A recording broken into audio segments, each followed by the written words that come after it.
Before the guns of August 1914 roared, Europe was a continent simmering with tension. A complex web of alliances, imperial rivalries, and nationalist sentiments created a powder keg ready to explode. The great powers, drunk on their own ambitions, engaged in a dangerous game of brinkmanship. Germany, hungry for a place in the sun, clashed with an increasingly assertive France, still smarting from its defeat in the Franco-Prussian War. The crumbling Ottoman Empire, once a mighty power, became a tempting prize for hungry empires, fueling further instability in the Balkans, a region already known as the powder keg of Europe. Britain, clinging to its policy of splendid isolation, watched with growing unease as the balance of power on the continent shifted. The assassination of Archduke Franz Ferdinand, heir to the Austro-Hungarian throne in Sarajevo on June 28, 1914, provided the spark that ignited the inferno.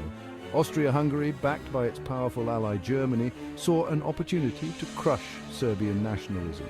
Russia, bound by treaty and kinship to Serbia, began to mobilize its massive army. Germany, fearing a two-front war, responded with its own mobilization and a declaration of war against Russia and soon after France. The Schlieffen Plan, Germany's strategy for a swift victory, envisioned a rapid sweep through Belgium to knock France out of the war before turning its full might against Russia. The assassination of the Archduke, a seemingly isolated event, exposed the deep fissures that had long racked European politics. The system of alliances designed to maintain peace instead acted as a deadly domino effect, dragging nation after nation into the abyss. Within a month, the great powers of Europe were locked in a deadly embrace, their armies marching to a war that few had foreseen and even fewer desired, a war that would forever change the course of human history. The early days of August 1914 were a whirlwind of diplomatic failures and military mobilizations. The assassination of Archduke Franz Ferdinand had set in motion an unstoppable chain of events, pulling the great powers of Europe into a conflict that many had believed impossible in the modern age. Germany, fearing encirclement, unleashed its war machine, its troops marching through neutral Belgium in accordance with the Schlieffen Plan. The German advance, swift and brutal, aimed to knock France out of the war before Russia could fully mobilize its massive army. The French, caught off guard by the German invasion through Belgium, fought desperately to stem the tide. The British, their sense of honor and their strategic interests intertwined, declared war on Germany following the violation of Belgian neutrality. The initial clashes were marked by a brutal efficiency that shocked the world. Gone were the romantic notions of glorious charges and decisive battles. The machine gun, the artillery piece, and the barbed wire conspired to create killing fields of unprecedented carnage.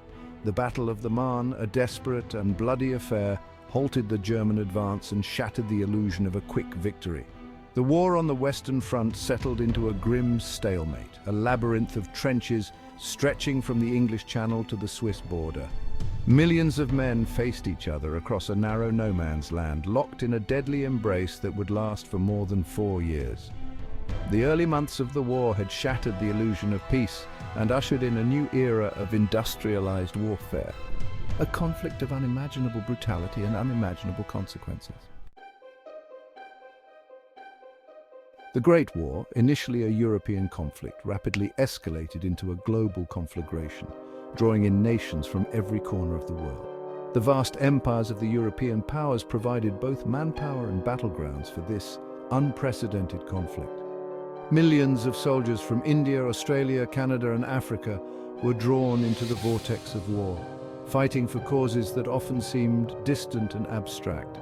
The Ottoman Empire, the sick man of Europe, threw its lot in with the Central Powers, opening up new fronts in the Middle East and the Caucasus. The Gallipoli campaign, a disastrous attempt by the Allies to capture the Dardanelles and knock the Ottomans out of the war, ended in humiliating defeat.